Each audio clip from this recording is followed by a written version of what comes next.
This is the Gaumont British News, presenting the world to the world.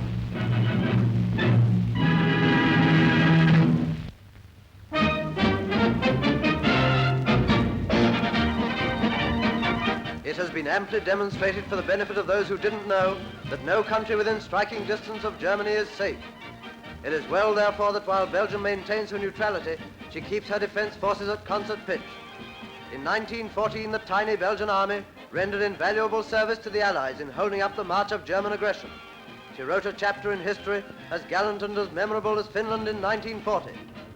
On the occasion of the anniversary of the late King Albert, the present King Leopold reviewed troops in Brussels. There are no frills on the Belgian army. If necessary, it could go into action at a minute's notice.